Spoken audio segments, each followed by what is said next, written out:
చిత్ర పరిశ్రమలో పని గంటలపై దీపికా పదుకొనే ఇటీవల జాతీయ మీడియాకు ఇచ్చిన ఇంటర్వ్యూలో కీలక వ్యాఖ్యలు చేశారు.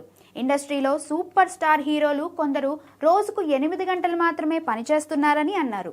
ఈ విషయం రహస్యమేమీ కాదు, కానీ అది ఎప్పుడూ వార్తల్లోకి రాలేదు. నేనిప్పుడు వారి పేర్లు చెప్పి ఈ విషయాన్ని మార్చాలని అనుకోవడం లేదని అన్నారు. ఒక మహిళగా ఒత్తిడి ఎక్కువగా ఉన్న సందర్భాల్లో నాకు ఇబ్బంది ఉంటే పనిచేయడం అంగీకరించనని అన్నారు.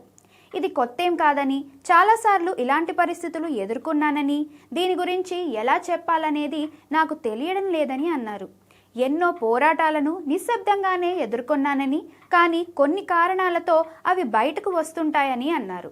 తానెప్పుడూ వాటిపై స్పందించనని, సైలెంట్గా యుద్ధాలను చేయటం మాత్రమే తనకు తెలుసని అన్నారు.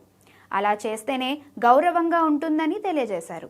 ఇటీవల స్పిరిట్, కల్కి 2 వంటి చిత్రాల నుంచి వెనక్కి తగ్గిన ఆమె ప్రస్తుతం షారుఖ్ ఖాన్, సిద్ధార్థ్ ఆనంద్ కాంబోలో, అలాగే అల్లు అర్జున్ అట్లీ ప్రాజెక్టులో నటిస్తోంది. దీపిక ధైర్యవంతమైన స్పందనతో పరిశ్రమలో నటీమణుల హక్కులు, సమాన అవకాశాలపై చర్చ జోరుగా జరుగుతోంది.